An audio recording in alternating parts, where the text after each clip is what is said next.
Hello everyone, it's a pleasure to join my colleagues from the Religious Nationalisms Project to discuss with you today the scourge of both Christian nationalism and Hindu nationalism.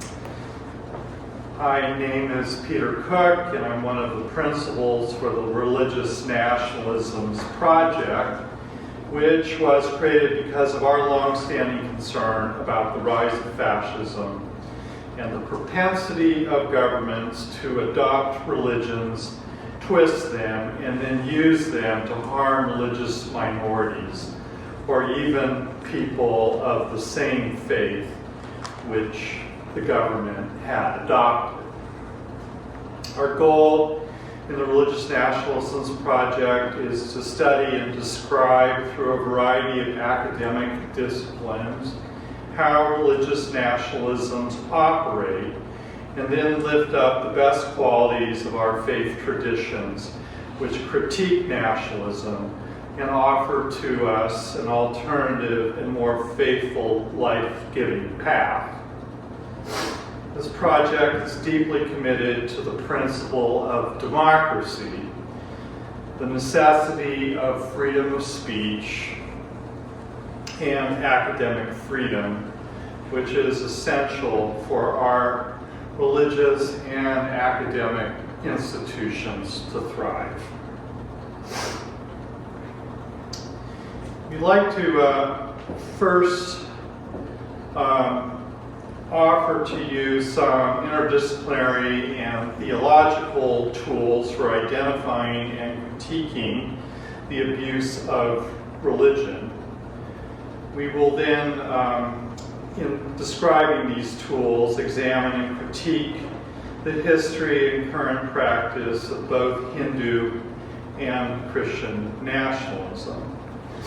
But before I employ some of those tools, I'd like to again emphasize a couple of definitions. First, for us, religious nationalism is again about the propensity of a government to adopt a religion, whether that be Islam, Christianity, Buddhism, Hinduism, or Judaism, and other religions, twist the teachings of these faiths to discriminate against religious minorities, or more often than not, to discriminate against people of the same faith who express more traditional principles like loving your neighbor, welcoming the stranger, valuing each person as someone who is created in the image of God, or devotion to social justice and liberation.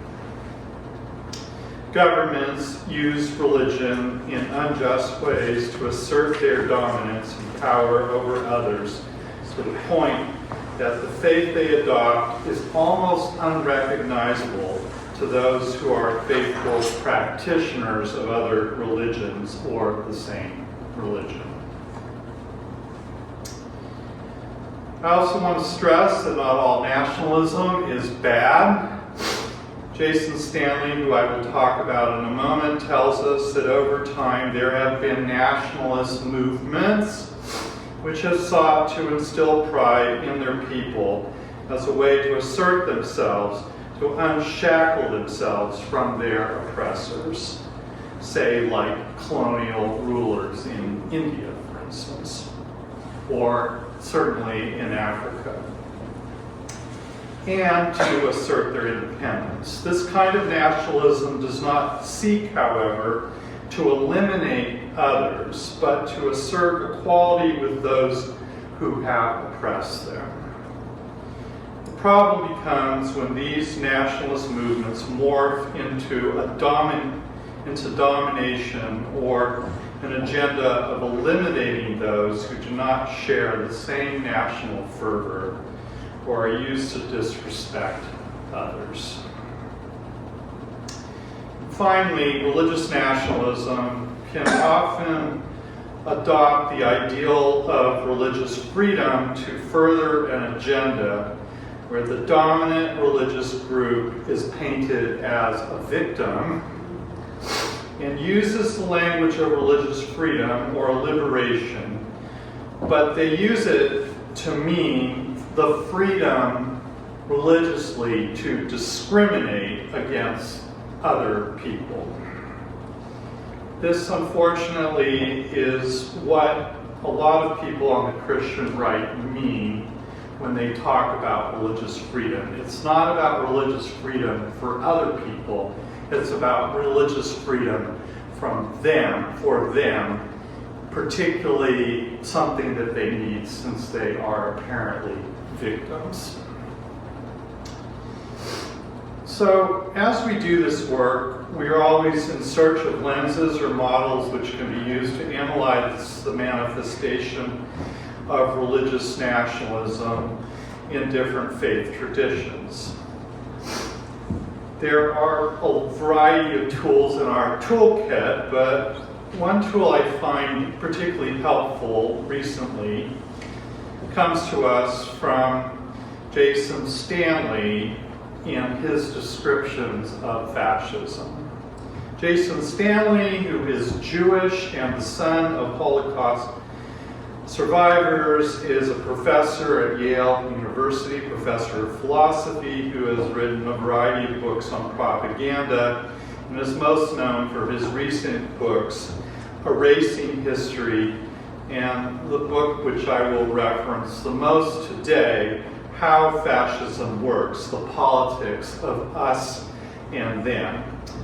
And I will sort of pick out some of what he talks about, but he lists 10 characteristics of fascism, which are 1, glorification of a mythic past, 2, propaganda, 3, anti-intellectualism, 1, a devotion to unreality, hierarchy, victimhood, law and order, sexual anxiety, Sodom and Gomorrah, by which we exalt rural communities at the expense of urban communities, which are kind of cesspools for Sodom and Gomorrah-like behavior. And finally, Arbeit macht frei, the inscription which is over Auschwitz, which means that work shall set you free. So I'm going to focus on 3 things. Glorification of a mythic past, anti-intellectualism, and propaganda. For religious nationalists, we use the fascist principle of hearkening back to a mythic past which never existed, but is evoked to further our political objectives, or their political objectives. One of these mythologies concentrates on the good old days where men were in control of women. According to Jason Stanley, in all fascist mythic pasts, an extreme version of the patriarchal family reigned supreme even just a few generations ago. Further back in time, the mythic past was a time of glory of the nation, with wars of conquest led by patriotic generals, its armies filled with its countrymen, able-bodied, loyal warriors, often from rural communities, whose wives were at home raising the next generation. In the present, these myths become the basis of the nation's identity under fascist politics. Gregory Strasser was the National Socialist Nazi right propaganda chief in the 1920s, according to Stanley. But before the post was taken over by a guy named Joseph Goebbels, who you probably know. According to Strasser, for a man, military service is the most profound and valuable form of participation, and for the woman, it is motherhood. Central to the Christian nationalist scheme in our time is an idea that there was a time in America's mythic past where the man was the main breadwinner, where women stayed back to bake cookies and raise the children. Christian nationalists invoke biblical verses like wives shall be submissive to their husbands, slaves should be submissive to their masters, to reinforce this ideal of the mythic nuclear family or to suppress people of other races. These folks also back efforts to do things like eliminate diversity, equity, and inclusion, DEI, which might, in their view, favor women who have their own right to work and also can choose what they do with their bodies. The patriarchy is paired with vehement opposition to gay, lesbian, bisexual, or transgendered people whose very existence would upset the biblically ordered patriarchy.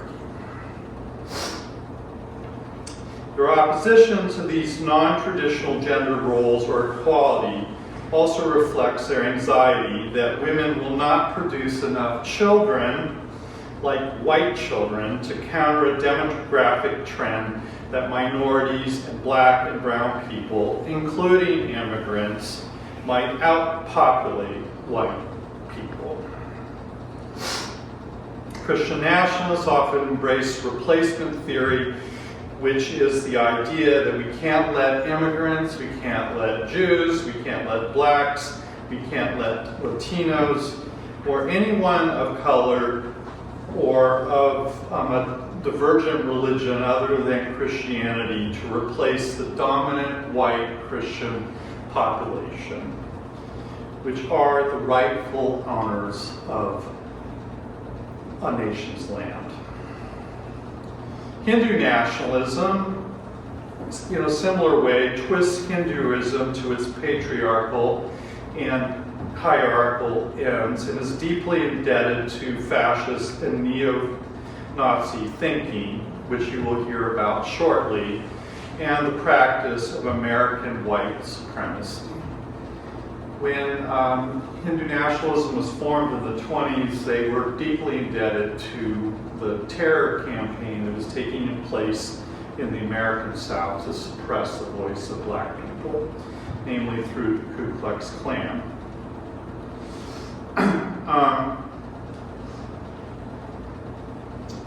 Hindu nationalists evoke a mythic past of a pure nation where Hindus were in charge but are under threat by Muslims, Christians, and indigenous people who might grow in population and over time through conversion or through multiplication of children take over the Hindu motherland.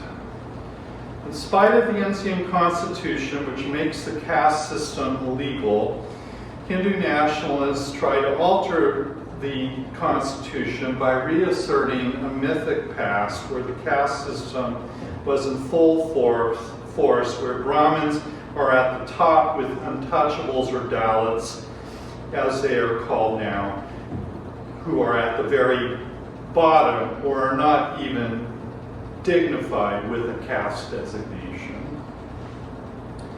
Dalits are most often Christians and Muslims, Hindu and Adivasis. Hindu nationalism, drawing on fascist German ideology, is highly sexist and misogynistic. It exalts men who use violence to eliminate or intimidate religious minorities and women to bring about the patriarchal mythic past. It is highly intolerant of interfaith marriages, which might produce children which would not be pure or upset the control of the Hindu hierarchy. Well, Christianity and Hindu traditions have plenty of evidence from their scripture of respecting diversity. These more liberal interpretations of our faith are seen by nationalists as deviant. For Christians, we believe that every person is created in the image of God and is equal. For Hindus, the multiplicity of gods suggests the widest possible diversity of divine images, making Hinduism at its best highly pluralistic. For Christian and Hindu nationalists, their patriarchal hermeneutic is the primary way in which we are to understand these religious traditions. A hermeneutic which embraces equality and diversity is highly threatening. Their motto, hearkening back to a mythic past, might be make India great again, or mega, not to be confused or with mega, make America great again. It's the same kind of mythic past typology. Second thing we want to talk about is the anti-intellectual characteristics of fascism and religious nationalism. Since we're at a theological school and at a university, it's important for us to stress that in the present time, the American values which we embrace are free speech and academic freedom, which lead people from other countries, by the way, to flock here to learn, contrary to what Marco Rubio has said, that if you come here, you should not have the freedom to speak out or be critical, as if somehow that is an American virtue. It is not.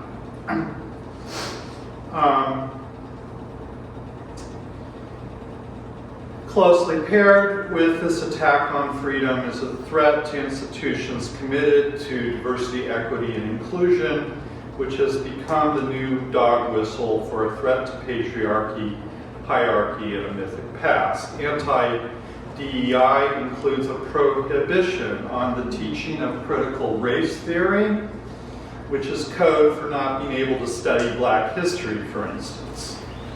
There is, under this supremacist anti-intellectual scheme, a distinct disdain for things like the 1620 Project, which needs to be replaced with patriotic education, or, as Trump said in his first term, the 1776 Project. This anti-intellectual strain, this disdain for the liberal academy, can manifest itself also with charges by anti-Semites who populate this current administration, who charge colleges with anti-Semitism, not because they particularly care about anti-Semitism, but they find it as a useful tool to chill free speech. Exploration and the exploration of ideas. It's ironic that anti-Semitism charges are used to attack liberal education and free speech, which is historically valued by many Jewish people in the academy, where education was seen as a safeguard against fascism, to which many have currently or historically fallen victim, like people, the sons and daughters, for instance, of Holocaust survivors. The result is that in the name of anti-Semitism, they end up going after many Jewish faculty and students who have a different view from a narrowly constructed view of Zionism by the U.S. government. This hostility to the freedom of expression is enabled by the use of doxing and surveillance tactics used by groups like Batar and Canary, who are vehemently pro-Zionist, and no, not all Zionists are problematic in any way, but they use their version of Zionism to chill speech and intimidate. In the case of Hinduism, we see United States operatives of the RSS go after religious minorities like Muslims, Sikhs, Christians, and progressive Hindus, and they smear them, sue them, or in a couple of extreme examples, plot concerning Sikhs. They plot their assassination, and in one case, they actually succeeded in Canada. Deportation or threats of deportation of students is the latest tactic used by authoritarians. All of these fear-based tactics are designed to chill freedom of speech, to maintain a hierarchy, caste system, and a certain economic and social order. Use of words like anti-Christian, Hinduphobia, and anti-Semitism make it sound like they are standing up for the rights of people who are just trying to practice their faith. But instead, these terms offer religious cover for governments to act in an authoritarian manner to repress religious voices that might challenge that authority. Jason Stanley quotes John Stuart Mill, who reminds us that knowledge emerges only as a result of deliberation with opposing positions, which must occur either with actual opponents or through internal dialogue. Without this process, even true belief remains mere prejudice. We must allow all speech, even defense of false claims and conspiracy theories, because it is only then that we have a chance of achieving knowledge, which is the central mission of our academic institutions. For the Christian nationalists, however, there is a distaste of liberal arts education in favor of skill training and patriotic indoctrination. We see this, for instance, in Hungary, where Orbán, a Christian nationalist, has dismantled the liberal arts aspects of his universities and replaced it with patriotic education. His intolerance for immigrants, gay people, women, and dislike of Christian counter movements within his country who do not share his authoritarian view of Christianity are very well known. It is not a secret that the extreme Christian right in this country celebrates Orbán and invites him to all their conferences, and he's often a featured speaker at places like CPAC, which uses its political muscle to destroy any critics of Christian nationalism. It's important to note that the Christian right also is critical of more liberal theological traditions which might embrace higher criticism, feminist hermeneutics, or hermeneutics of suspicion. In India, under a Hindu nationalist government, they seek to take over their school and university systems in India by altering the curriculum and making it more difficult for non-Hindus to attend or teach. It seeks to assert a body of knowledge which is purportedly Hindu, which purges liberal Western perspectives, which are, in their view, the product of colonialism. They use their quest to free India from the colonialists in its colonialist past. Colonialists, to be sure, were brutal, but for all their problems, they did set up schools and universities which educated all people, and hospitals which offered medical care to all people. This colonialist enterprise, furthered by Christian missionaries, offered a direct assault on the caste system. Education for the Hindus is not about the free exchange of ideas, but replacing Western values of freedom of thought and academic inquiry with indoctrination, which has a thin veneer of religiosity. Finally, propaganda. Educational institutions in a democracy value free inquiry and become places where the goal is to seek truth, which comes from the exchange of ideas, as John Stuart Mill mentioned. Such institutions committed to seeking truth runs contrary to another goal of nationalists, which is to tell as many lies as possible so that people get overwhelmed and give up and find that they can't any longer tell truth from fiction. This is an intentional strategy that has been used by Donald Trump. People say, I can't believe he's lying all the time. That's a lie, that's a lie. We know it's a lie. That's the point. It's to repeat the lies so much that people become so overwhelmed and confused that they no longer know what the truth is. It's a strategy. It's a propaganda strategy.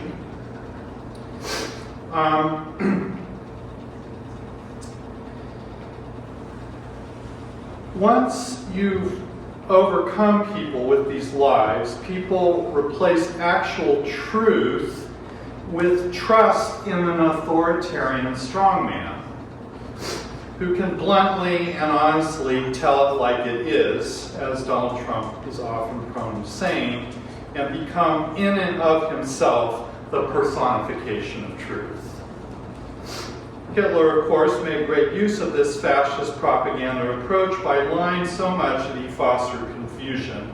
He did this to crack down on free expression, which would challenge his consolidation of power. In people's quest for certainty in this manufactured confusion, people started to believe and support ideas which marginalize other people. So in Germany, gays, Jews, the disabled, religious minorities, and even Christian critics of the state like Bonhoeffer and the Confessing Church are now a true problem and must be eliminated. In the present time in Europe, in the United States, and India, there are many tall tales propagated by the religious right that lead people to believe that immigrants are criminals and rapists and pose a threat to our way of life. According to this view, they must be deported or denied citizenship, as was the case in India with the passage of the Citizenship Amendment Act, which denied citizenship to Muslims who could not produce a birth certificate. All of these tropes and actions are a form of propaganda which paper over the real goal of the propagandists to use religion to maintain power and control over others. Among the Christian right, they often will tell you that they are a persecuted minority whose voice is being suppressed by the woke liberal elite. Their anecdote is to actively support, as I've said, the idea of religious freedom. However, the terminology religious freedom is used to mean the freedom, again, to discriminate against other religious people or secularists who challenge their narrowly constructed religious view. For the Religious Nationalisms Project, we too value religious freedom, but it is about the freedom to practice one's faith without hurting someone else. Using another propaganda tool often gets used to propagate this narrow view of religious freedom, which denies free expression by others. And we should just say again that in this setting, in our settings of public life, in our educational institutions, that we always need to uphold the ideal of democracy and freedom in the face of these constant barrage of fascist, authoritarian, and religious nationalist ideals. Thank you.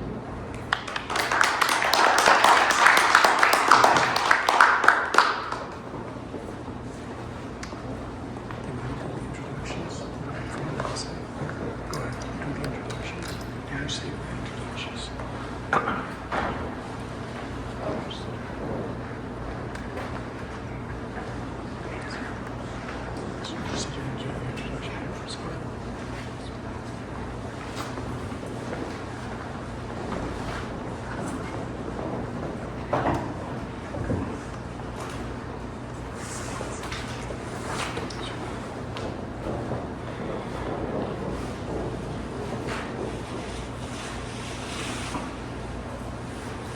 Bismillahirrahmanirrahim. In the name of God, most gracious, most merciful. Good evening, everyone. Thank you all for being here. My name is Adam Fanane. I'm honored to serve as the president of the Muslim Student Association here at your university. It is a privilege to moderate tonight's event, Hindu and Christian nationalism, religious nationalism, and the threat to democracy, hosted by Justice for All, co-sponsored by Indian American Muslim Association, Students for Justice in Palestine, Student Association of South Asia, and Muslim Student Association. This evening, we come together at a crucial time, not just as students or scholars, but as members of the global community, witnessing a rise of religious nationalism, whether it's ideology of Hinduism, or in India, or Christian nationalism here in the United States. We are seeing how religion, when tied to power and exclusionary politics, can threaten democracy, human rights, and the pluralistic values many of us hold dear. We are here to listen, to learn, and to critically engage with these intersections. This event is not just about the harms of religious nationalism. It's about recognizing the global patterns of oppression, understanding the role of civil society and faith communities in resistance, and imagining a future rooted in justice and equity for all. We are fortunate to be joined tonight by four incredible speakers. Rev. Nell Christie of the Religious Nationalisms Project, who brings invaluable insights into the intersections of faith policy and resistance. We're here to value. We're also grateful to have Zahir Al-Di from Justice for All, whose advocacy work has focused on religious freedom and international human rights. Reverend Peter Cook, Executive Director of the New York State Council of Churches, offering a lens of Christian nationalism in the context of the U.S. And Peter Frederick, an author and activist who has extensively documented the ideological underpinnings of Hinduism and its transnational influence. I encourage everyone to engage with open minds and open hearts. We welcome respectful dialogue, difficult questions, and a shared commitment to truth. With that, let tonight's discussion begin. Please join me in welcoming our second speaker. Thank you.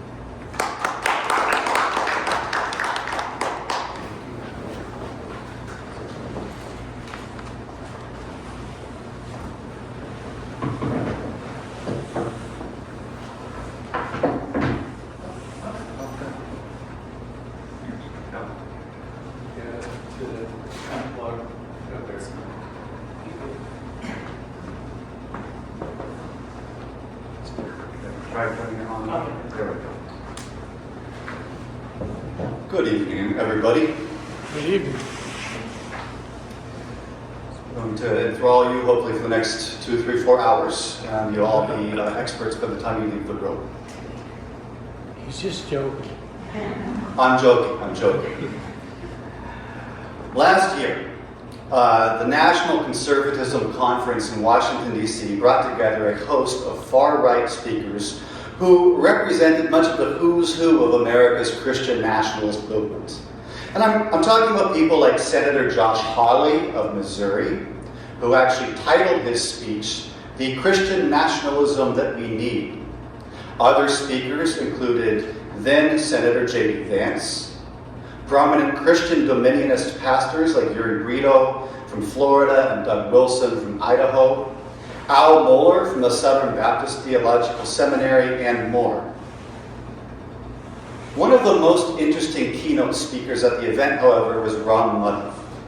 Madhav was a longtime spokesperson for India's Rashtriya Swayamsevak Sangh, or RSS, paramilitary, before he was reassigned as a spokesperson for the RSS's political wing, the Bharatiya Janata Party, or BJP, which has been India's ruling party for the past 11 years.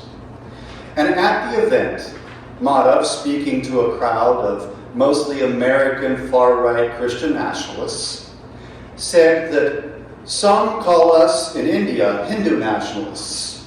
We don't mind that label, he said.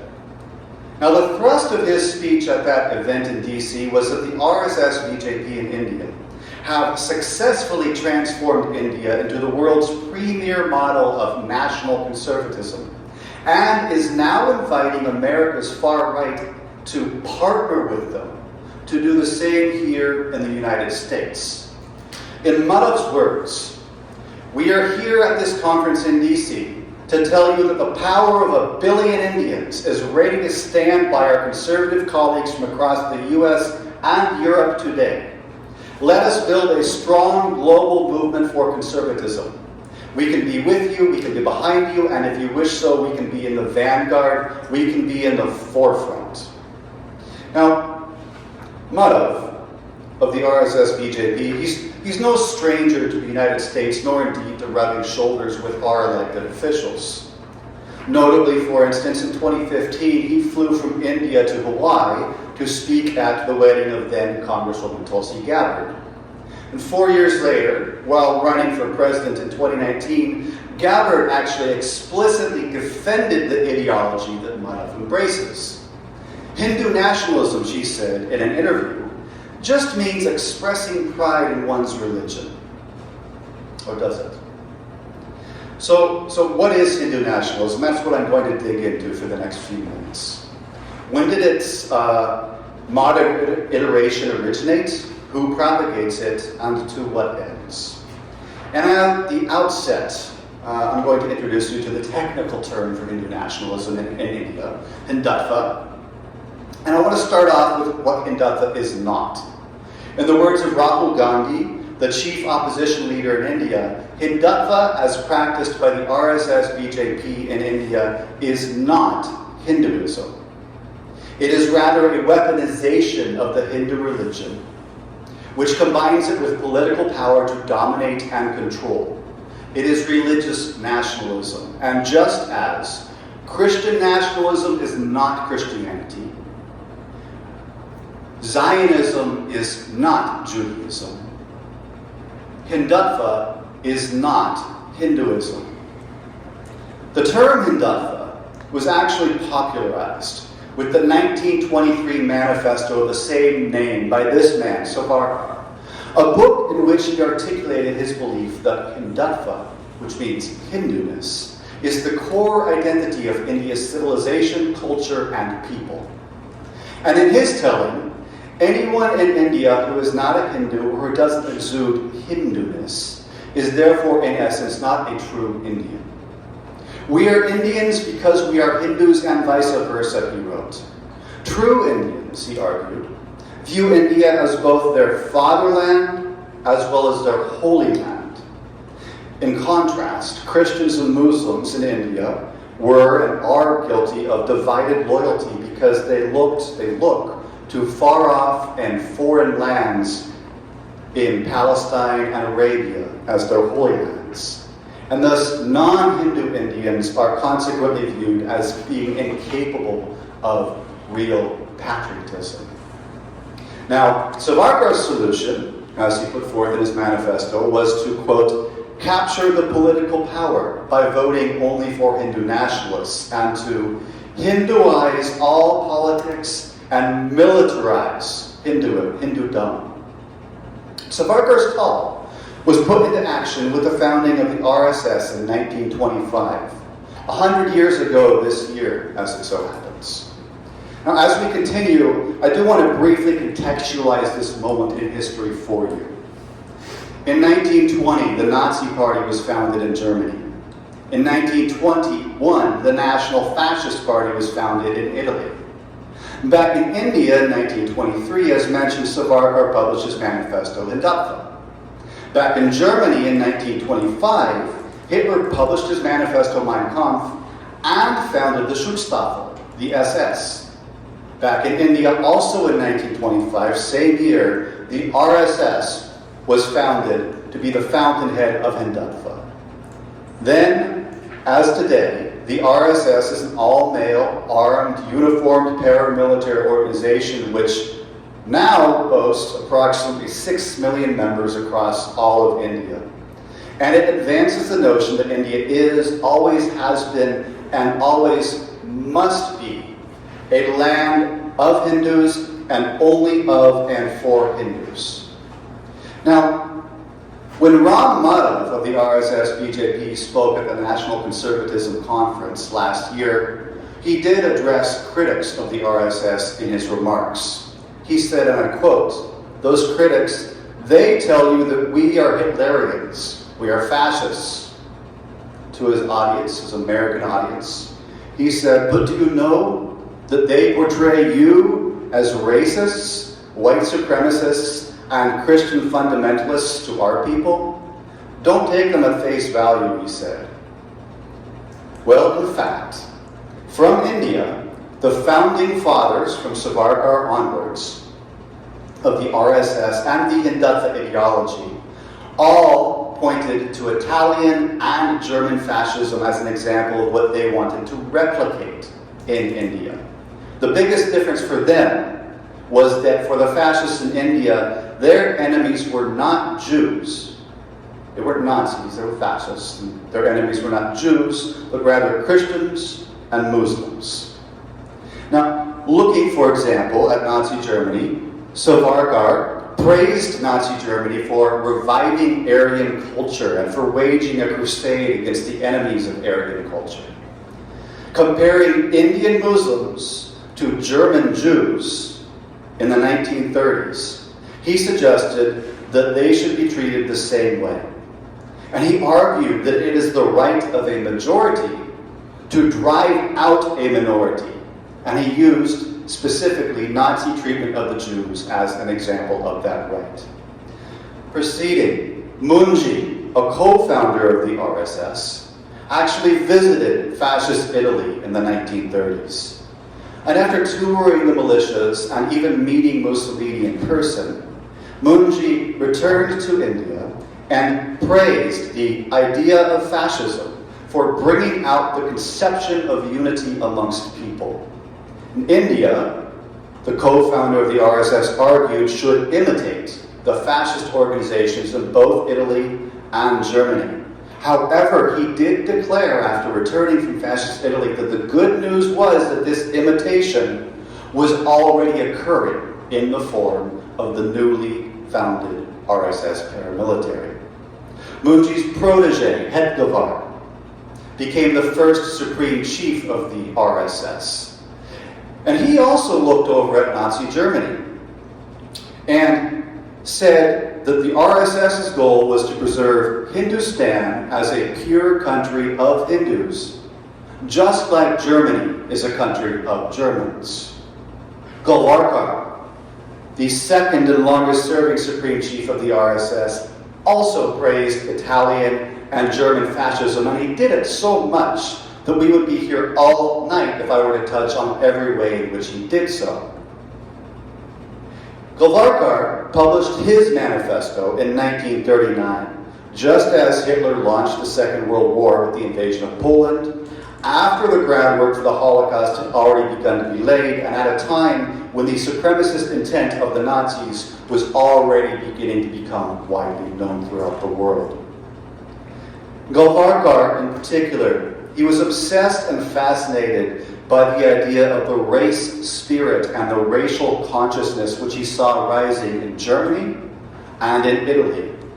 And he called for the same racial awakening to occur in India, insisting that the European fascists were demonstrating, proving the right to define nationality by race, and that they had proved how every race possesses the indisputable right of excommunicating from its nationality all who have turned traitors by entertaining aspirations different from those of the national race. And I'm going to briefly touch on ways in which he believed that people were betraying their national race in India. He was particularly speaking about Christians and Muslims living in India who'd been settled there in India for 1,500, 2,000 years. In his othering of non-Hindus, he argued that only the Hindu has been living here in India as a child of this soil. He insisted that the conversion of Hindus into other religions causes them to succumb to having a divided loyalty to the country. He argued that it is treason for somebody to join the camp of the enemy, leaving their mother nation in a lurch by changing their religion. He described Christians and Muslims specifically as foreign elements, internal threats, traitors. Muslims, he said, are rabidly anti-national and guilty of trying to undermine the national existence of India. Christians, he said, are bloodsuckers who will remain in India as hostiles and will have to be treated as such. And so on. He argued that what must happen is that Christians and Muslims in India should adopt the Hindu culture and language, entertain no idea but the idea of glorifying the Hindu race and culture, or else have their citizenship rights stripped away. And he stumbled across, in 1939, a particular solution for those Christians and Muslims who refused to embrace the Hindu culture and religion and fuse themselves into what he called the Hindu way of life. His solution he found by looking over at Nazi Germany, where he pointed to what Nazi Germany was doing to the Jewish people and argued that the Nazi treatment of the Jews demonstrated race pride, manifested at its highest, race pride, which should be replicated and emulated and viewed as a good lesson to learn and profit by for those Hindu nationalists developing in India. Now, it's no surprise that with an ideological basis like this, that the Hindu nationalist movement, the Hindutva movement, has a long and bloody history over the past 100 years. I won't go into much of it, but just a couple of quick things. Assassinations, lynchings, terrorist bombings, assassinations from the very earliest days. The RSS, the Hindutva movement, was guilty of assassinating Mahatma Gandhi.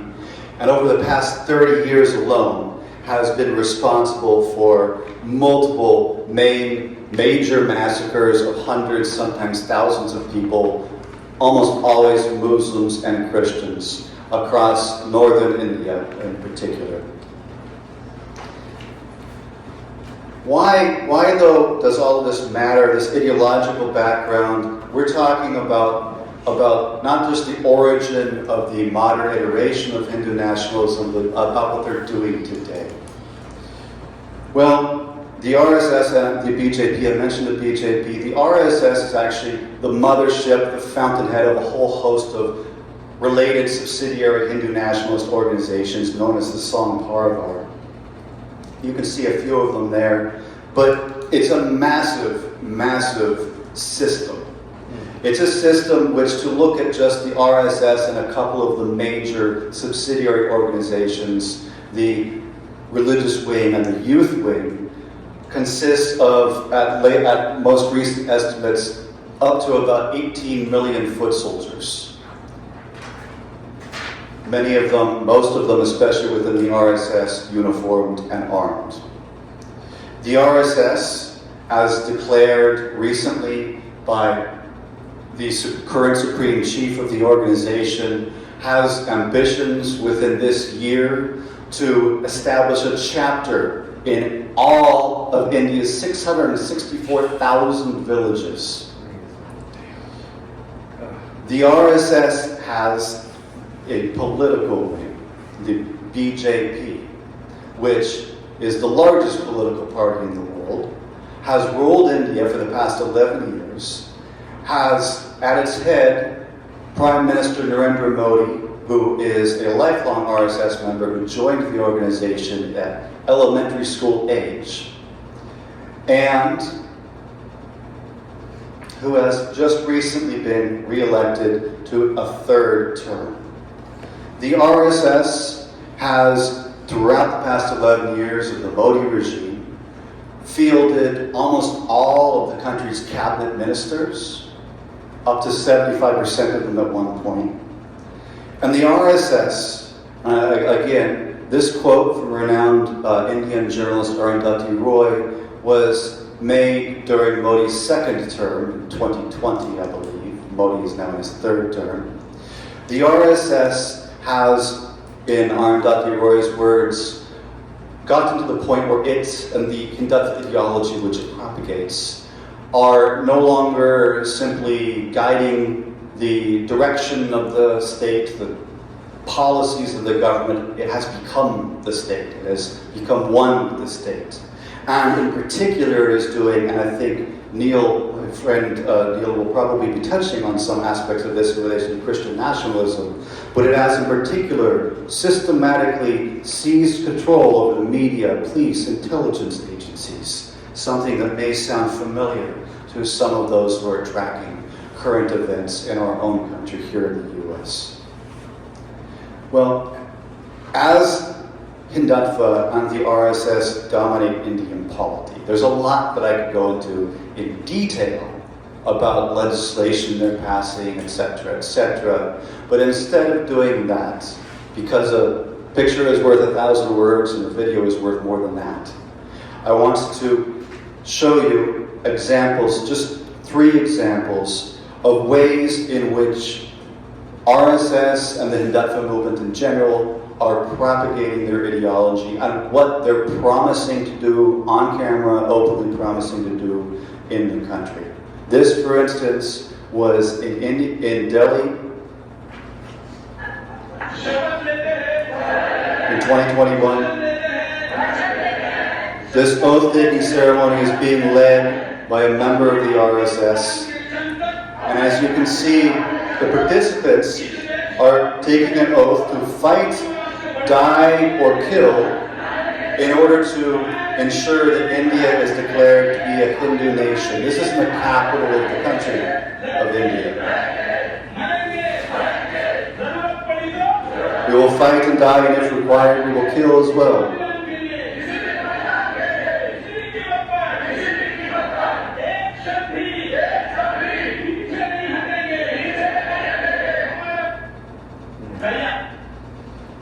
And again, elsewhere in India, in central India, at a massively attended conference, the Hindutva movement that has taken over India, these people are being taught that Islam is a fast poison, Christianity is a slow poison,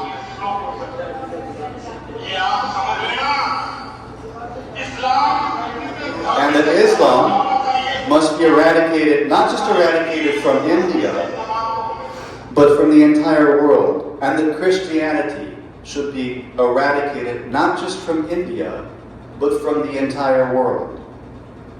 This is the outlook of the Hindu nationalist movement, which views Hindus as India of being a country for Hindus and only for Hindus, but also views Christianity and Islam as being things, religions, which must be eliminated from across the earth, not just from the country of India. And lastly, yet another oath-taking ceremony.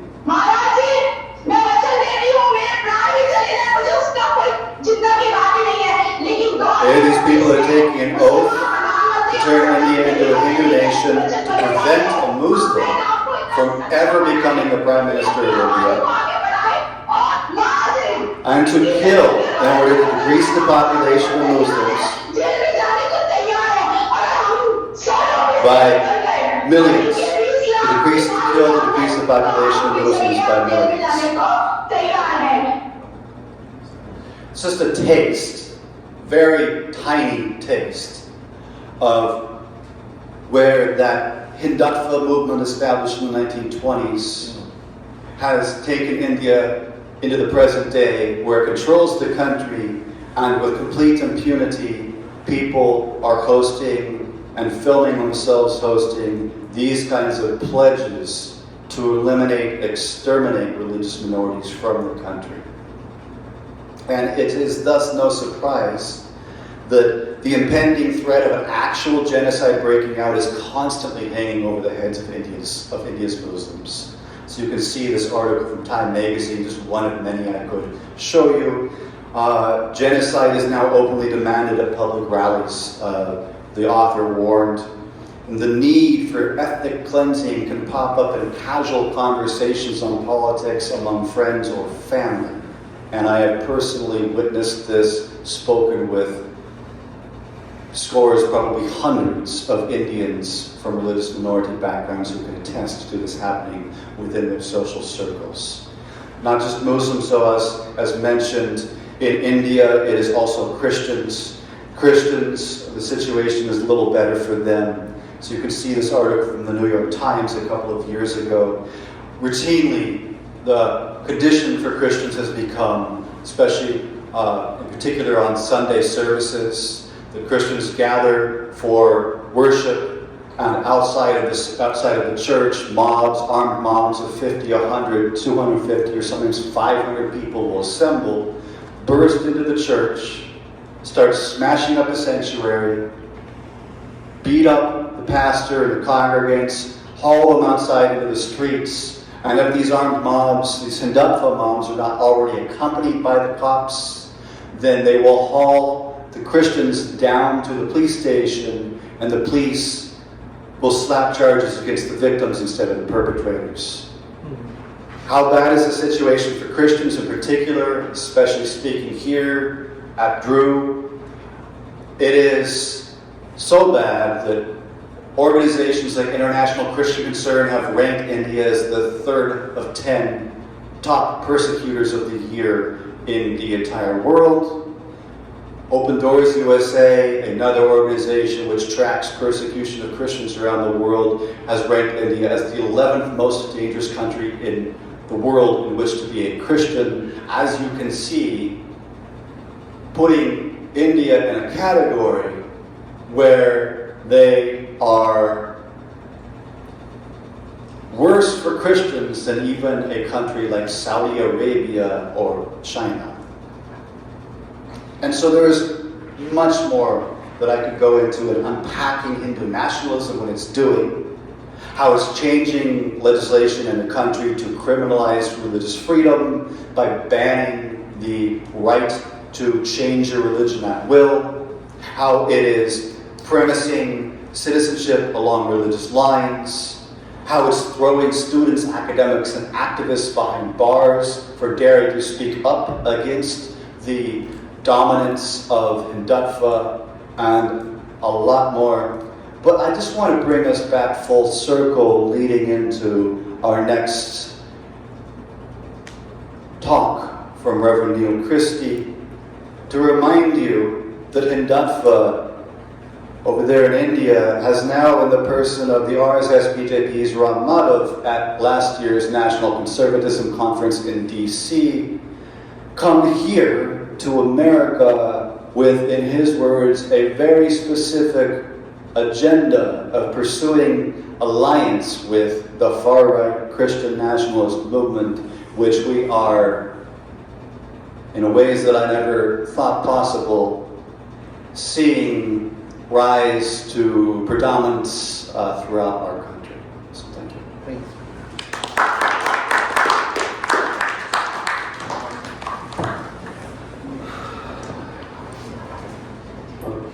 Thank you, Peter. All right, friends. I was once told by a mentor, Neil, be brief, be brilliant, and be seated. And I promise I'm going to do the first and the last. We want to be able to turn this time over to you for conversation and time to see the connections that we've been lifting up intentionally here. So I am going to ask Peter to keep me on time, okay? And then I will turn it over to my brother Zahir, and then we're going to turn it over to all of you for really comments and questions. And there are 3 things I'd like to do very briefly. Before I even get to my material, I want to affirm one thing, and I've heard this from Peter's presentation, and I heard it, I think, even more adamantly from Peter Frederick's presentation, is the mainstreaming of religious nationalism, right? What we're dealing with in an international context is the mainstreaming of these ideologies, these identity ideologies, these belonging ideologies, and it's happening not only within religious communities, it's happening at the communal level, it's also happening at the public policy level. And so I'm going to focus in just a few minutes on some of the examples of where this is being mainstreamed. Christian nationalism is being mainstreamed in the United States. And so I want to challenge us to sort of shift our thinking from this is an extreme movement that has thin roots, that it's fairly recent, which it is not, to something that is far deeper, that has been consistently with us in some form or fashion. And so the challenge for us in our response, we have to be quite realistic about what kind of responses we will strategize around. So for our purposes, I want to lift up Christian nationalism, and we're not going to go into the details of the history of who the primary figures are, the more modern versions of Christian nationalism. I'm actually wanting to go back in history. And I'm not going to go back to 300 Constantine, where Christianity became a state religion, or I'd rather say it's empire religion, the religion of the empire. If you were part of the Constantinian Empire, you were considered Christian. That's the way it was. I mean, there were certain rights guaranteed to minority groups, but that was the dominant ethos, that was the expectation. Fast forward to 1648, and we have the Treaty of Westphalia, where we have, after the 30-year war, we have nations across Europe determining that if you live in this empire, this portion of what is an early nation state, you will be an adherent of this religion. So it was assigned to you. Well, that's sort of the history for Christian nationalism. Let's take a look at something that directly impacted North America and the formation of the United States prior to the writing of our Constitution, which guarantees in Article 4 really freedom of religion, the separation of church and state. And what I'm talking about is something called the Doctrine of Discovery. Some of you may be familiar with the Doctrine of Discovery. Those of you that do advocacy with our indigenous siblings, sisters and brothers, are familiar with it. The stage was set in the mid-1400s, and I want to give you a little bit of the history and what was learned from the Doctrine of Discovery that I would argue it's retained in our legal code today. And because it's retained in our legal code today, it has allowed for various forms of Christian nationalism to continue to be promulgated at the state level as well as at the national level. So just a little bit of history. It set the precedent, I would argue, for racialized laws and national policies based on racial theologies. Before settler colonialism, as many as 18 million indigenous peoples lived on this continent. By the end of the 19th century, they numbered less than 250,000. The Doctrine of Discovery was developed by burgeoning nation states in the 15th century, Spain, Portugal, England, as part of their empire building projects. But they had a theological rationale for them, right? This was not only a political agenda, there was a theological rationale. That's what I want to focus on here. In 1436, Portuguese Pope Eugenius IV issued a papal bull granting exclusive control of the islands to civilize and convert the Canary Islanders to one true religion, important to remember that, for the salvation of the souls of pagans of the island. That was the first form. By 1452, Pope Nicholas V authorized the Portuguese discoverers to invade non-Christian lands, to capture, direct quote, vanquish, subdue the pagans and enemies of Christ, to reduce them to perpetual slavery, to take away all their possessions, their property, and then, after having done that, to convert them to the one true faith, which is Christianity. By 1492, by the authority of Almighty God, Pope Alexander VI granted monarchs of Spain, the heirs, all islands and the mainland found to be to the west, to be discovered, that would be discovered, from the South Pole to the Arctic Pole to the Antarctic Pole, so the entire Western world, said, we appoint you, your heirs, to lord over them with full and free power, authority, and jurisdiction of every kind, and to Christianize them. All right. By 1529, in the Treaty of Zaragoza, an important treaty, the countries extended to the line around the globe, divided up the Pacific Ocean. They divided up Asia, Africa, the Americas, all of it, to Christianize those nations. So why does this matter? Why does this matter? The landmark United States Supreme Court case of Johnson versus McIntosh influenced how colonial settler societies defined the discovery, the doctrine of discovery, as a blessing, as sort of a moral imperative. I won't use the word blessing, but a moral imperative that there are particular rights guaranteed to persons based on their religion. And the dominant religion was Christianity. So this was set by the Supreme Court. That has never been overturned. That is still on the books. And there are three legal terms that I want to share with you that have implications, I think, still have implications for the rise of Christian nationalism. We could argue why Christian nationalism continued to rise. There was an ascendancy post-Reconstruction in the United States. We can make those arguments.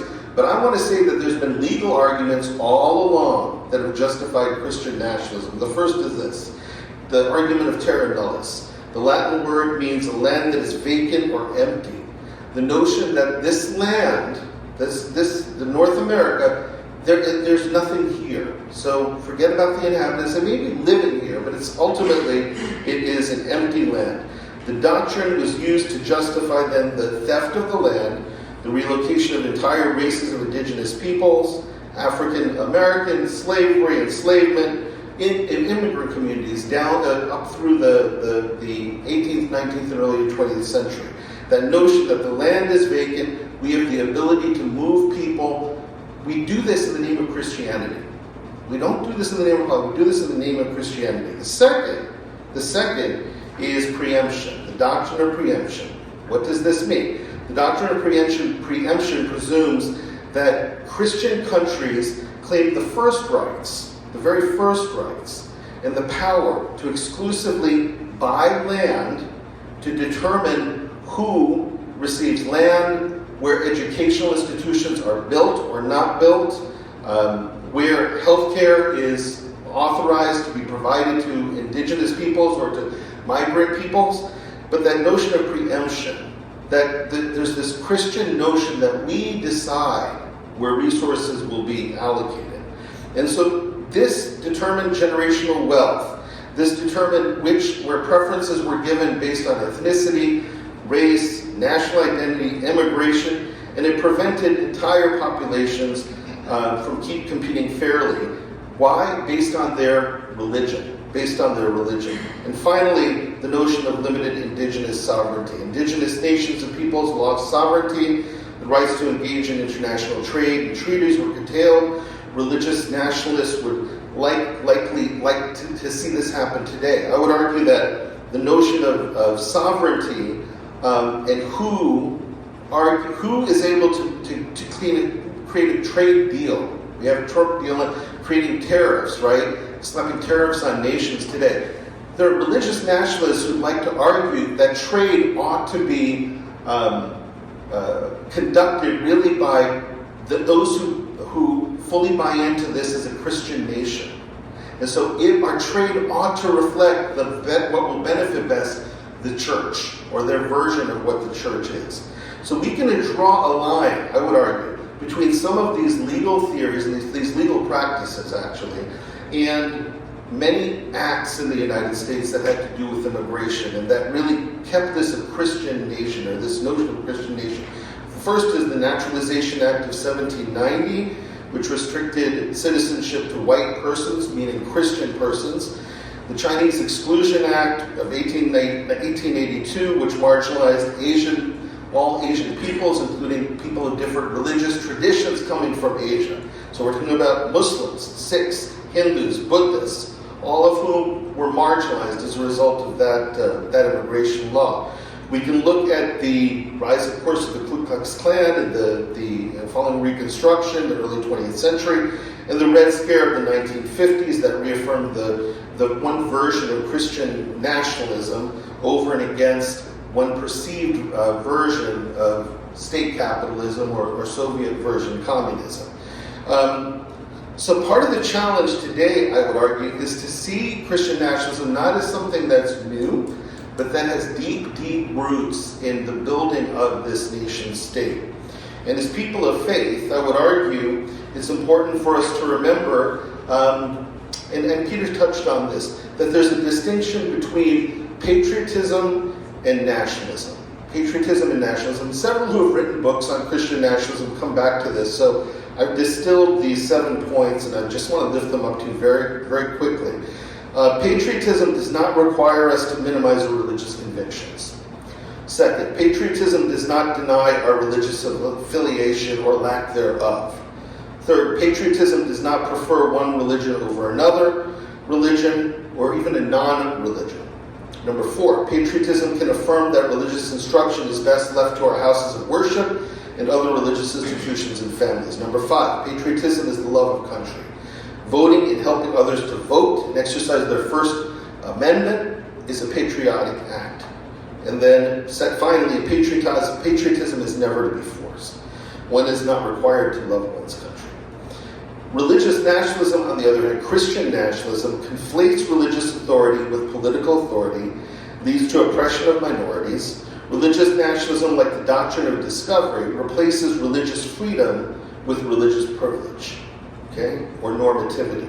Religious nationalism promotes a nation-state's exceptionalism. So when we hear that language of the U.S. as an exceptional nation, and we've heard this from both parties.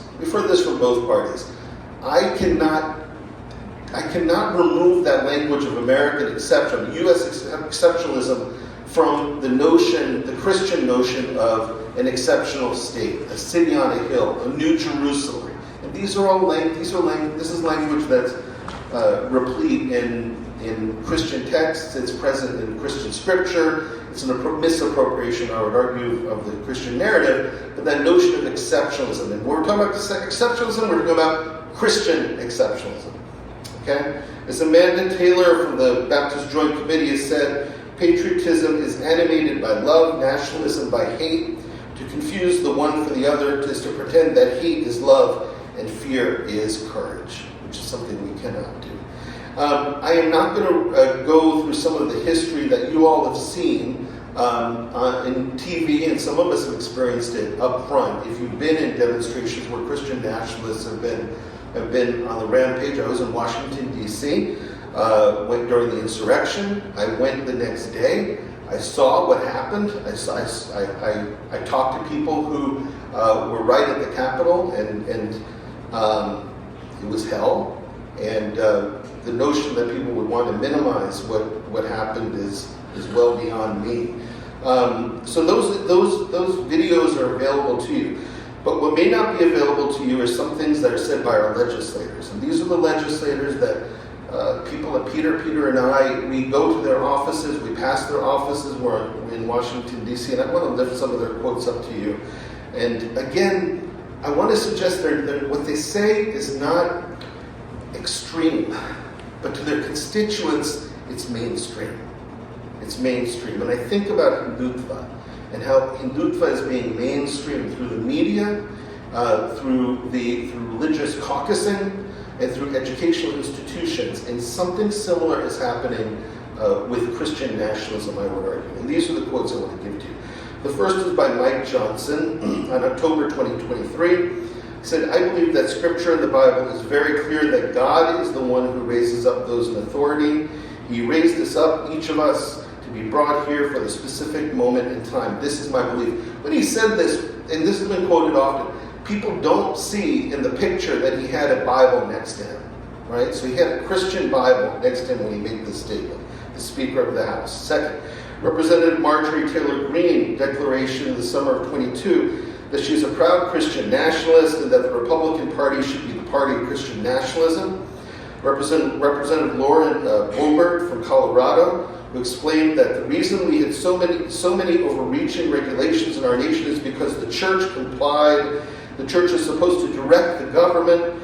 The government is not supposed to be directed by the church. That is not how our founding fathers intended it, and I am tired of this separation of church and state junk that is not in the Constitution. I have no idea what Constitution she's reading, because Article 4 is very clear about the separation of church and state. Friends, we have many states where the Ten Commandments, or one version of the Ten Commandments, is now written into law. It's in the public sphere. It is in the public schools, it is in the public spaces. Those include Louisiana, Georgia, Indiana, Mississippi, Oklahoma, Tennessee, South Dakota. We have states, curriculum, like in Oklahoma, where Christian, one version of Christian curriculum is now taught. It's standard. Something similar has happened in Texas. Books continue to be banned by state that target BIPOC people and LGBTQI people, supported by Christian nationalists. In Maryland, there's a lawsuit that one of my colleagues and my pastor actually is working with parents of gay and lesbian or transgender children to initiate. And so they're suing the Maryland school systems because they've started to remove books around Black, Indigenous, people of color, as well as sexual minorities from their school libraries. And they're not sitting still for this. It's being done with the patina of Christian nationalism. And so as a result, Christian clergy have gathered with Hindus, they've gathered with Muslims, they've gathered with Sikhs, they've gathered with different religious faiths to say this is not acceptable. We need to be able to recognize that book banning is never the answer. A new Christian curriculum, as I said, has been introduced into Texas. Kansas is now being considered. Reproductive justice has, of course, been it's been halted. It has been rescinded state by state. There are clergy who continue to promote something called biblical citizenship classes that I've been hearing about.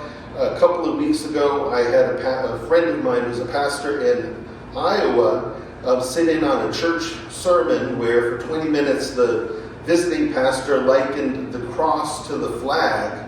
And when it was questioned about this after the worship service, that pastor said, I just don't understand where the problem is.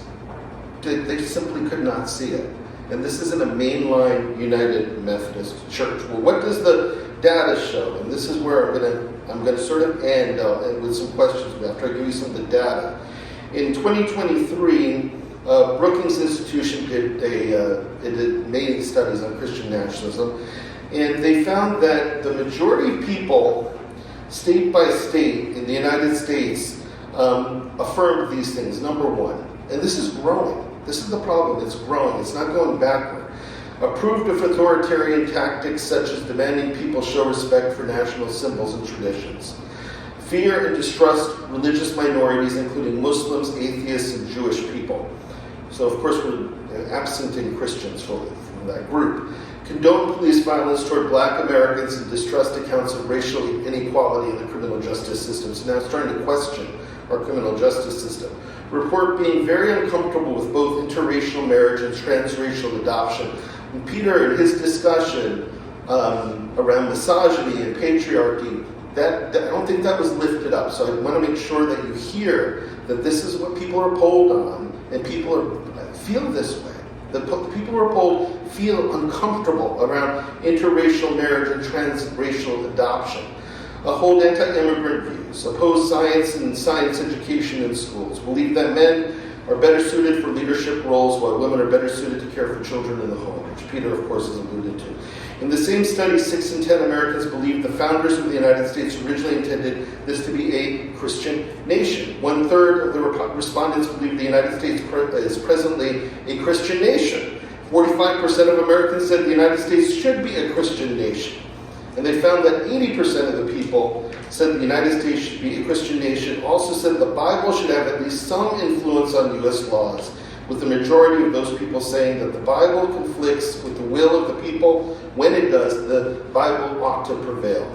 And so all of this being said, again, a reminder, there is no mention of religion ever in the U.S. Constitution. As Professor Gary Dorian from Union Theological Seminary reminded us at a religious nationalism summit, the United States is a creedal nation. It is a creedal and constitutional nation. And what does that mean? We're not an ethnic nation. So we weren't formed based on an ethnos. That still is the prevailing notion of Christian nationalism. But the truth is, we need to remind people to go back to what the Constitution says. No religious test shall ever be required as a qualification to any office or public trust under the United States, is what Article 4 says. To paraphrase Jamar Tisby, noted work on this topic. Religious nationalism is an ideology that uses religious symbolism to create a permissive structure for the acquisition of political power, social control, fighting the good fight, putting on the armor of God to sanctify their attempts at consolidating power. Final thought, and I'm going to end with this, is I would argue we're dealing with three things with Christian nationalism. One is ideology, two is identity, and three is idolatry. By ideology, what do I mean? Americans identify as Christian. America is founded as a Christian nation, that God has a unique relationship with America, just like Israel. Government must be protected and privilege Christianity. The president, if you haven't noticed it, created an anti-Christian bias task force just 2 months ago. Every department in government, from Homeland Security to the Department of Education, Department of Justice and Labor, are members of this anti-Christian bias task force. And when you read the memorandum carefully, it is terrifying, the power that they have been given. Second piece, identity. Christians function as an ethnic or tribal group, belonging and not just simply about belief or practice. There is no notion of what the life, death, and resurrection of Jesus Christ is all about. It's really about being an ethnic or tribal group. And then finally, idolatry. Mixing secular and sacred practices. In our churches, you will see, if you are Christian, patriotic hymns that continue to be sung, churches observing secular state holidays, flags placed near the altar or the cross, endorsing political candidates with disregard for I would invite you to go back and do some research on the Johnson laws that tell us what we are able to do in terms of advocacy endorsement as churches and what we are not able to do. So I'm going to stop there. There's much I could share in terms of what we could do proactively. And if there's interest in our panel time, I think I can go there. I would call your attention to a statement that was passed by the National Council of Churches in late 2024, both on religious nationalism and also on Hindutva. Excellent statements. These are resources for not only for Christians, but for interfaith advocacy together.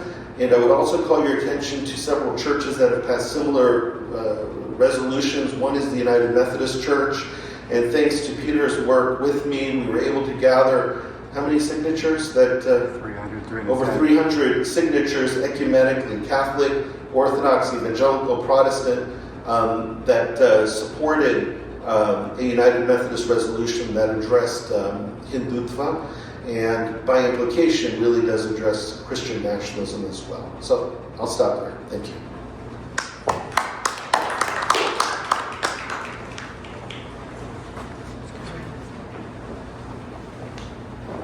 Thank you.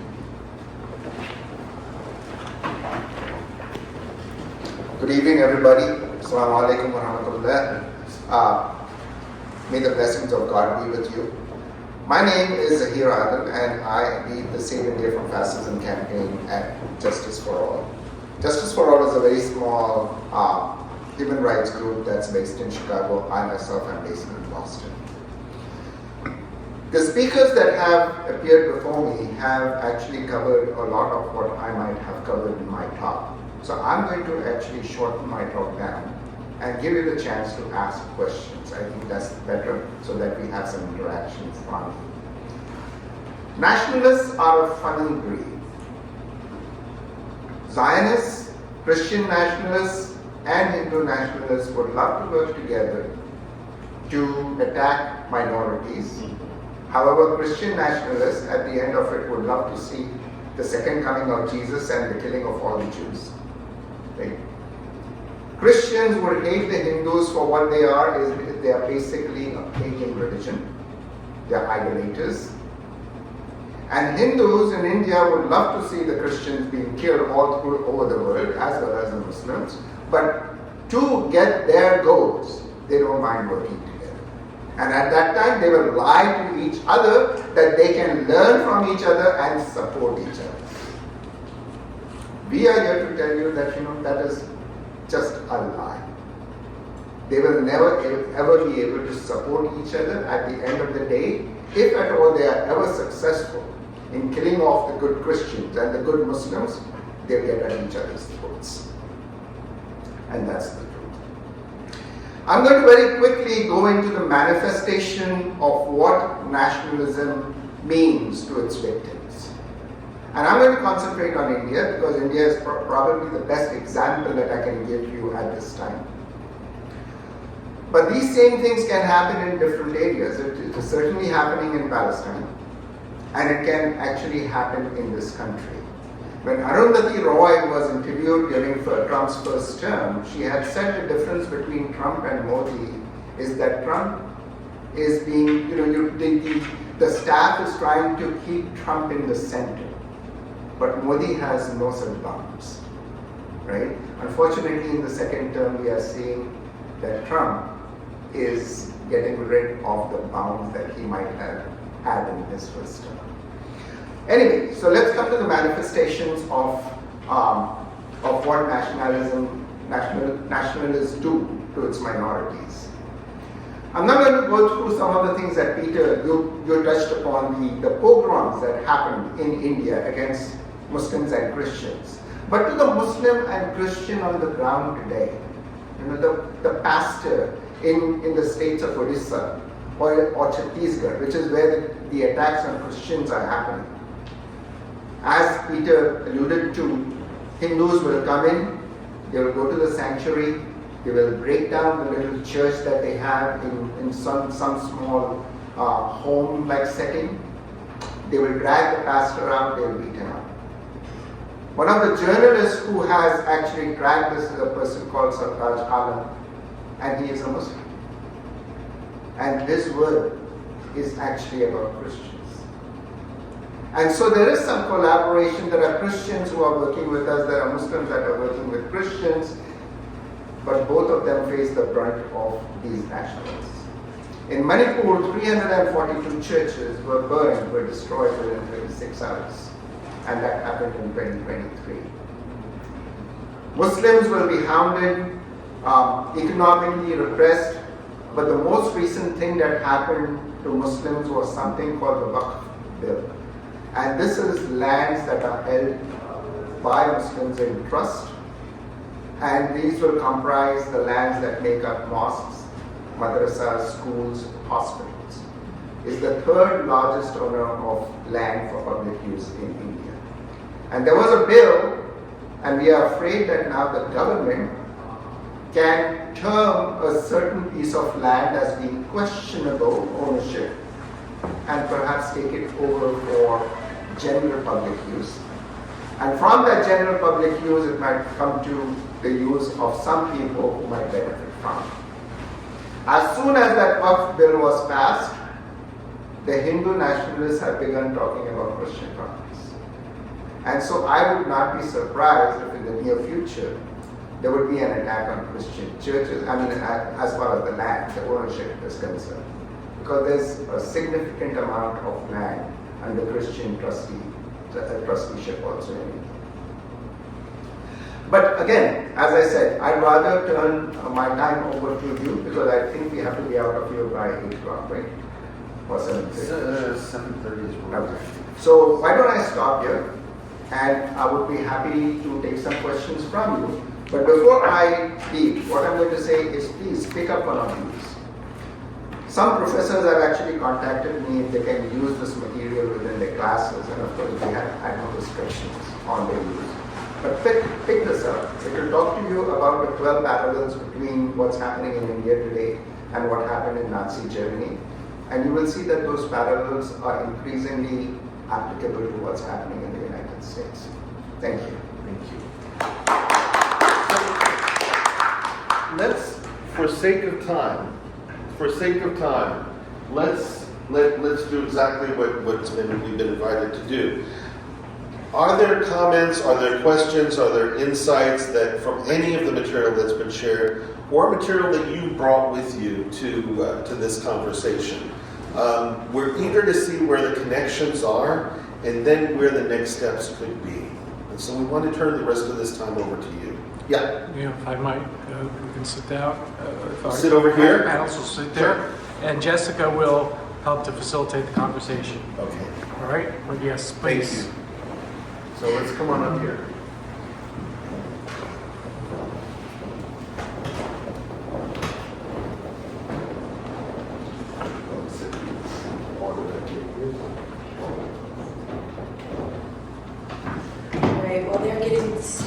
anyone want to start with the first question?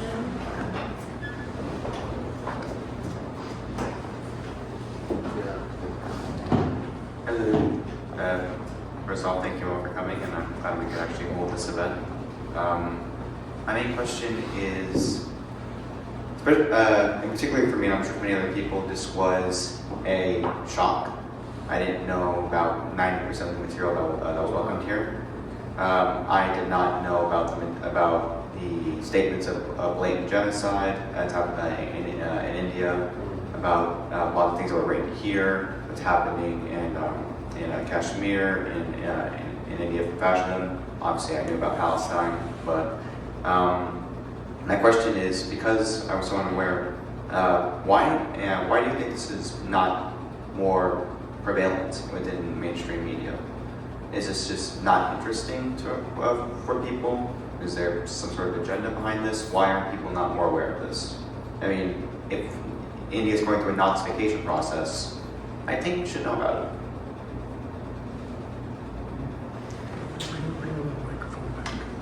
There's a lot of things that one could go into as far as the whys.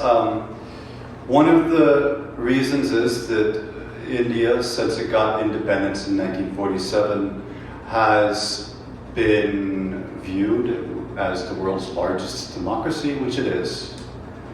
And India, for better or worse, whether it's under the current Hindu Nationalist BJP or under the Congress Party, which is the main opposition party, has used that reality as an international propaganda tool for the past many decades to distract attention from any criticism of its human rights record, which has been quite dismal even under the opposition party. And I think that's one reason. Another reason is because here in the West, and in the US in particular, speaking from our context, I believe that many of us, unintentionally for the most part, view India with somewhat of a prejudicial, biased view, where we exoticize it. And we look at it as that mythical Far East, the land of Feckers and Gandhi and all that. And most Americans in general, in my experience, don't know a lot about India beyond the basic Gandhi, yoga, Bollywood, maybe curry, and that sort of thing, which is at the root of it a rather unnecessarily prejudicial view of the country, and it discounts the vast diversity of it. I think that has a lot to do with it, but additionally, the government of India has a long history of, whether it's the Hindu Nationalist BJP or the opposition Congress, going out of its way to highlight all of the good in order to distract from there being any bad. So I think that American media outlets and certainly Indian media outlets come under threat. And if you start to talk about this stuff in the ways that we're talking about it, you could get harassed, you could get surveyed, you could get doxxed. And there's a lot of money and corporate interests that make sure that this doesn't get discussed. And if you don't think that's true, like when Modi comes to visit the White House, there is so much money on the line, and the desire to maintain a strategic alliance over against China, that to criticize them even in the most mild ways about human rights really could pose problems in their view around diplomatic relations. So that's kind of what gets reported in the press. It's not unlike what we have with, well, why don't we hear more voices about Palestinians? It's on the news every day, right? But alternative news sources that might render a different opinion, boy, you really have hell to pay if you try. You can get fired. You could have your, reporters fired, intimidated, sued, and so on. So there's a reason that these things don't find their way into the media. My family, I'm first generation. I was born in the United States. My family is all from India, from the western part of Gujarat, which is a very Hindu state, probably the most Hindu state. A very different India that I grew up with than what is there now. Muslim, Sikhs, full relationships, close friendships with my family. Now, there's no conversation. If you go to Gujarat, Christians in conversation with Muslims and Sikhs and Hindus at a deeper level. It's a very different country. I would argue three things. Number one, the Hindu lobby in the United States is very powerful. The money is there. We have Silicon Valley that directs a lot of the media for India. They vet things through Silicon Valley. So we've got the Hindu lobby is strong, number one. Number two, we have different generations of immigrants now. So we have those that came in the 1960s that stand on the shoulders of the civil rights movement and remember that, and those we have now that are coming who have a short memory. Let's just say that I would argue are more insular, are about self-survival, profit. It's a very different generation of immigrants that are coming. And I really do challenge some of the worldview. I'm speaking to Christians now. Christians and their predilection to be much more insular, speaking only to Christian communities, may be concerned about persecution of Christians in India, but have no interest whatsoever in aligning with persecution of Muslims or Sikhs or lower caste Hindus, Dalits, untouchable peoples. And so we have a problem within the Indian Christian church when it comes to advocacy. And I say that in relation to the media because Christian churches have access to the media. And when we put a story out there, generally they will report. But we're not hearing it from the mainstream, from the Indian Christian community.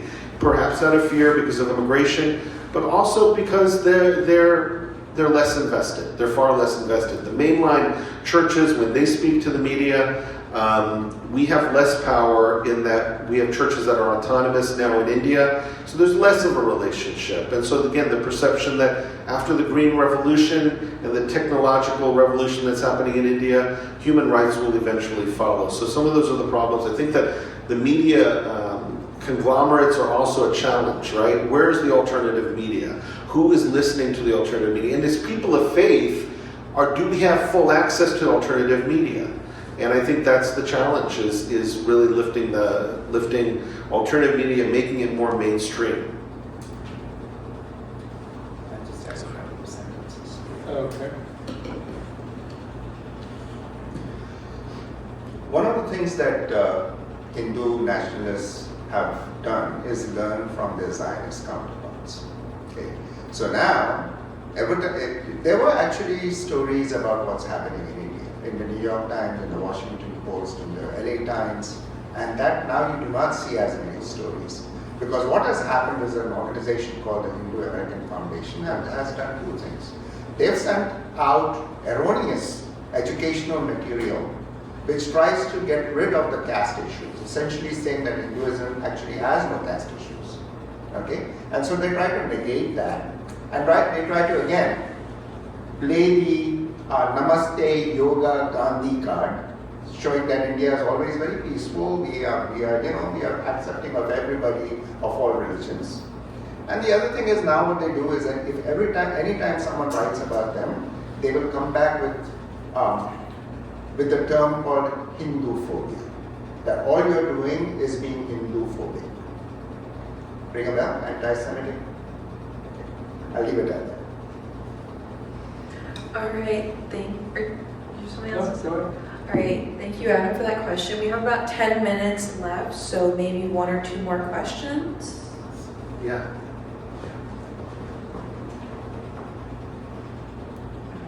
So I don't know how relevant this is, but I was thinking about these types of like religious nationalism in general, especially with the link of like Zionism and for some reason evangelical Christians in the U.S. I'm just like wondering what your thoughts are on that. Like, is the religious aspect a rhetorical tool used for political power more so, or is there like, are they legitimately committed to the religious part of the religious nationalism, or is it like both? I don't know. That's such a good question. Yeah. We could, I mean, Peter can comment on it. There's an organization called... Sorry. There's an organization, and this is an extreme organization. There are organizations that are less extreme, but KUFI, right? KUFI stands for Christians, what does KUFI stand for? Christians United for Israel, right? Christians United for Israel, that lobbies heavily Congress in favor of Zionist policies. These are Christian Zionists. So we have hardline Christian Zionists within Christendom in the United States that are part of, I would argue, the Catholic Church. They're part of mainline Protestant churches. They're absolutely part of Pentecostal and Charismatic and Evangelical churches. And the theologies there, I think, tend to align with more Christian Zionist sort of ideology or theology, their interpretation of Scripture. And I don't need to go into how heinous those interpretations of Scriptures are, but again, there's this notion of they're millennialists. They believe that Jews will be, that before the rapture will come, before Jesus comes back, that all the Jews must return to Israel, that they will be given the opportunity to convert, and then after horrible Armageddon, then Christ will come on back. But these are people, do they really believe that theology? I would argue many of them do. I would also argue that many of them truly do believe that Israel is an exceptional nation, the way that many Christians believe that the United States is an exceptional nation, that God has foreordained the United States for a purpose. And if you look at our history, you can see it. And they would make the same argument when it comes to Israel. And that is really hard to deconstruct. It is very challenging. You can do it through analysis, Scripture, history, ethical arguments, historical arguments. You can do that with them, but there is this desire to hold on to this exceptional notion. And I think that is so deeply embedded when they haven't even traveled to Israel, Palestine. They haven't talked to folks, but they've just made this part of their full identity. I think that's challenging. Do they really believe it? I say yes. Do some of them not believe it, but that believe it for political purposes? I would say yes. That's an excellent question. Very difficult to answer from my perspective, because it does delve into trying to understand people's true inner actual motivations. Yeah. But the cynicist in me would say that I think a lot of the people at the top who have the actual political power, I would think that many of them don't believe it, and that in general it is their reliance on the common people, many of whom I've known who've been brought up as Christian Zionists, who are just average, everyday Americans who do truly believe it, and they're reliant on them. Looking at it from my expertise from the paradigm of Hidatha, however, it's difficult for me to channel that cynic view of the people at the top necessarily not fully embracing it from that religious perspective. Because when I mentioned this organization, the RSS, for instance, I talk about people like Narendra Modi, the RSS is The backbone of the RSS and the way in which it is primarily spread is through cadres of people that are called pracharaks, which are basically like full-time missionaries in the organization who dedicate their entire lives to it. They embrace a life of celibacy. They basically don't get paid except for having their expenses covered, and they spend their whole lives traveling around the country preaching the gospel of the RSS. Narendra Modi, before he became Prime Minister, was one of those people. And when I look at that, it's hard for me to argue that they don't actually believe from the religious perspective what it is that they're propagating, because they have voluntarily given up so much, which is one of the difficult things in combating Hindutva, the RSS, is that these people do appear to be very genuinely devoted to the ideology.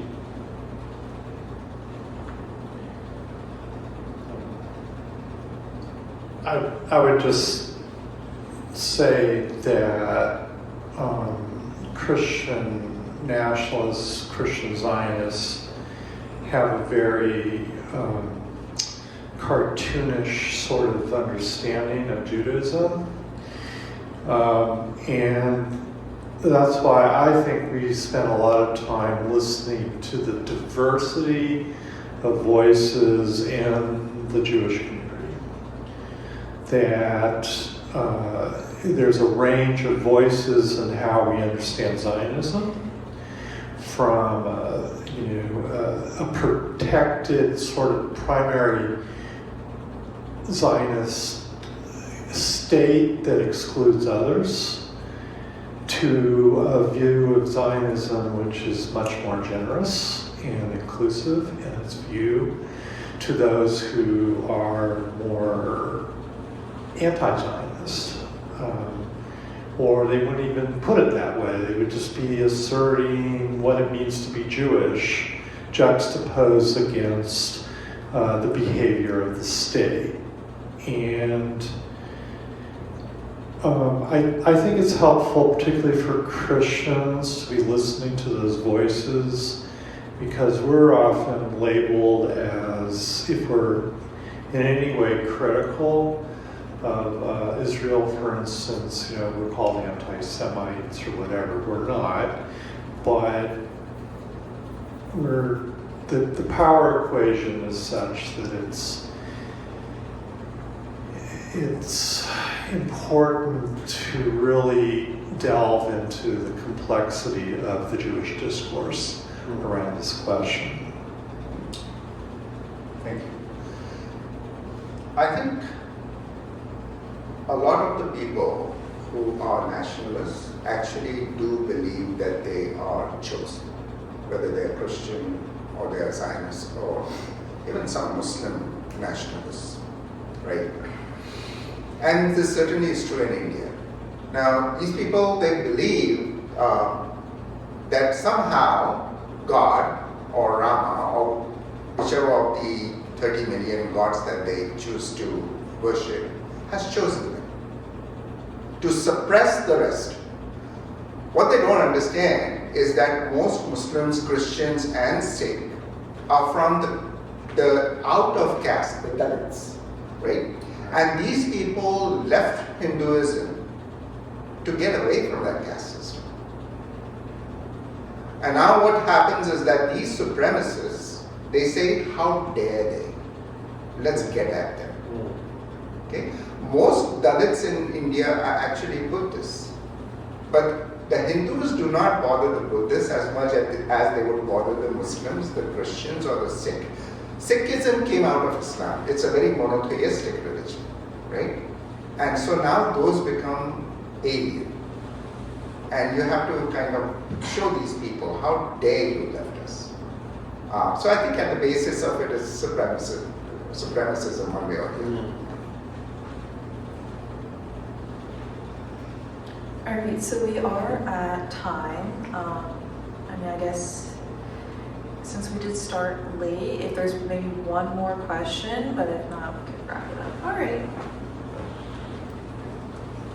All right, thank you so much. In the interest of time, I would like to begin by, I think mine would be a comment. Most probably by the end of it, a question will pop up. Thank you for speaking about fascism, Hindu nationalism, and Christian nationalism altogether.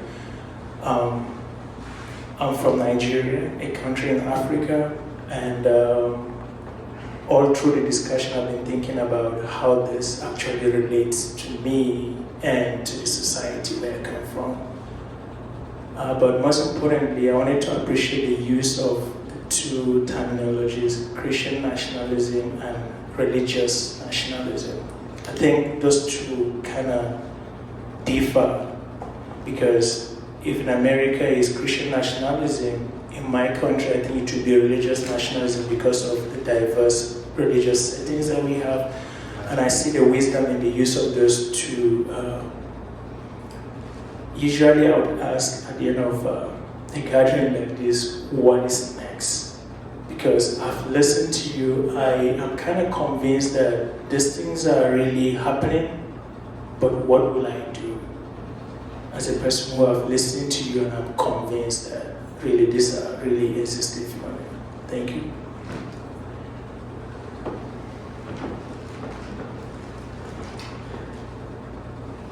Well, isn't that the million-dollar question? What do we do about this? So, right on.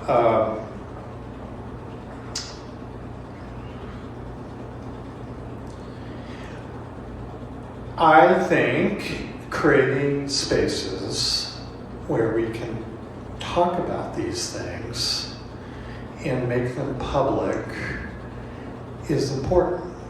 And that is easier said than done in this high fear environment. I would venture to say that there are a lot of academic institutions where we couldn't have this panel today. Okay? Where we couldn't have this conversation. We couldn't even entertain your question. So I think from a public policy standpoint, we have to create spaces where we can just talk about this stuff. Freedom of speech, the freedom of ideas, and not layer that with fear, with doxing, with intimidation, with lawsuits, the threat of withdrawal of federal funding if you explore these ideas. And that is a very American thing to do, I think. It's why so many people like you come to the United States, because they think in this place, unlike maybe some of the countries I'm coming from, we have the freedom to look at these ideas. So I think to really advocate for that in the public square and to speak up against any actions or activities which would try to suppress that speech and to create spaces where we can talk. And the other, I think, is to get off the internet and into relationship and building community with other people.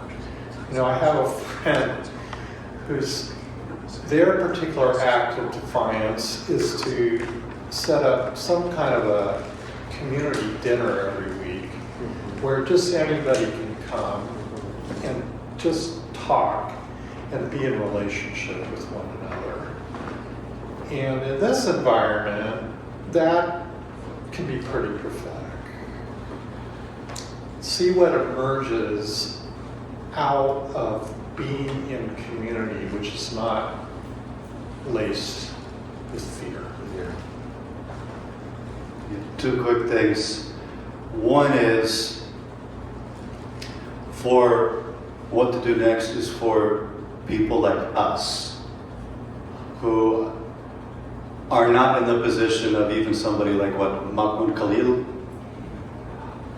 We face no risk, no repercussions other than propaganda attacks if we step out and speak up and provide the message and the space for other people who may not be in that position and who are putting everything on the line if in this current situation they dare to stand up and speak up. That's one.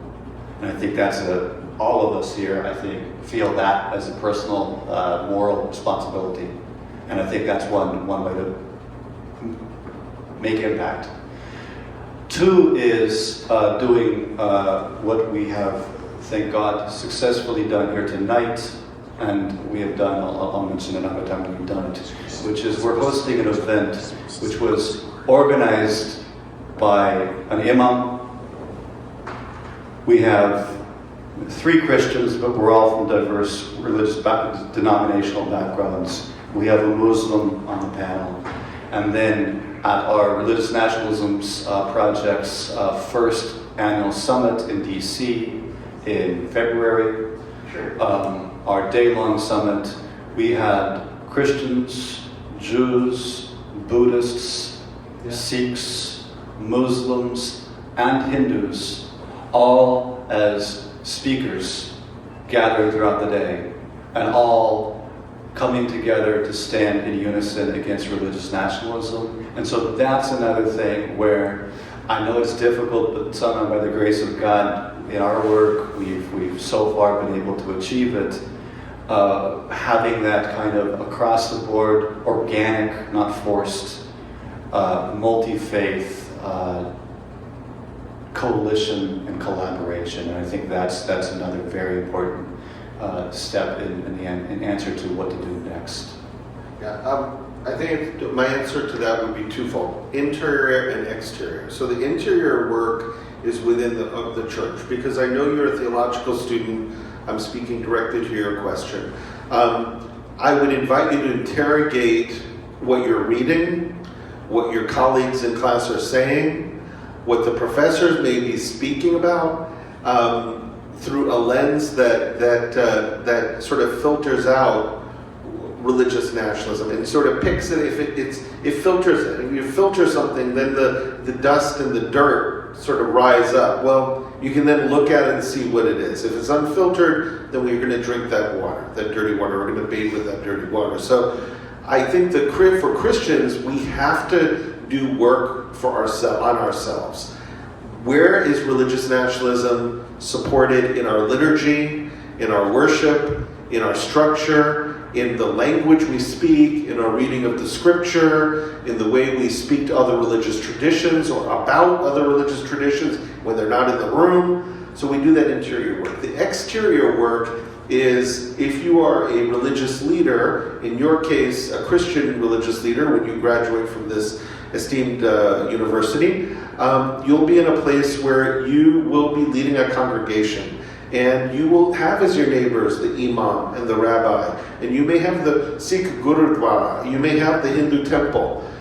It is hard work. And Peter described that just a few minutes ago. And it is risky work. But to invite them to not only be in conversation with each other, the leaders and even the worshipers, to learn about each other's cultures, their styles of worship, their narratives, but also to ask some of the hard questions. What is the shadow side of our traditions that demonize or that support superiority? Yeah? And Peter, in his presentation, went through the whole list of various forms of superiority. So to do that inventory and to find colleagues who are willing to do that with us across religious traditions. So that would be my recommendation. The internal work within the church and then the external work as we do work in a multi-faith setting. I can add a couple of words. Yeah, great. Thank you. As students, actually, you guys have a unique power. Okay. Students have never ever been on the wrong side of history. They've always been on the right side of history. Right? But in this time, we've got a challenge, because right now what's happening is that although the American laws essentially treat free speech and it's available even for non-citizens, Trump wants to rewrite that. So the first thing that I think as students, do not be afraid, because the more that you are afraid, the more you will be suppressed. And that's actually true of all of us also, any person. But at the end of the day, your primary responsibility is to learn and to contribute to society. So also do not lose track of that goal that you set for yourself. The citizens amongst you, if you can, put some sessions together, get some citizens amongst you to speak. Protect the non-citizens. They can contribute as to what's to be said, but the citizens should say it. Supremacism and nationalists have one tool at their disposal wherever it may be, and that's the media. In Zionists, they have a name for it, Hezbollah, right? And everyone else is learning the same techniques, and it is up to us and up to you to tell the media where they are doing things wrong and how it needs to be. And I think eventually we will see results. Okay. So I guess that's the last question we are taking. But yeah. All right, well, I'd like to say a big thank you to all of our speakers for coming out tonight. Also, thank you to our sponsors, Justice for All, South Asian Students Association, Students for Justice in Palestine, as well as the Muslim Student Association. And to close out, a member of the SJP is going to say our final words. Yeah, just want to re-emphasize my great thanks, so much appreciation for you guys to be here with us tonight and to shed light on those issues that are, I believe, unknown to a lot of the American public, or even worldwide for that matter. So I want to say thank you for your presence. And like what all of our speakers have said, in this period of intense repression, in this period of attack on freedom of speech, of democracy, of civil rights, and it's more imperative for people to continue to hold our hands together, to continue to be the sparks that light up the darkness, to continue to fight in whatever way, whether with our hearts, with our tongues, with our hands, to reject these injustices. And only with that organized change, that organized effort, can change happen. So the first step of that always starts from more understanding, more about learning about what's going on, and to be able to work together. So yeah, thank you, to the speakers. Thank you. We want to be able to stay in touch with all of you, so we hope that we have your contact information. You can write their emails. And you will have our contact information, and we look forward to being with you again. And you're connecting us and working with your networks, and we look forward to collaborating with you. So thank you.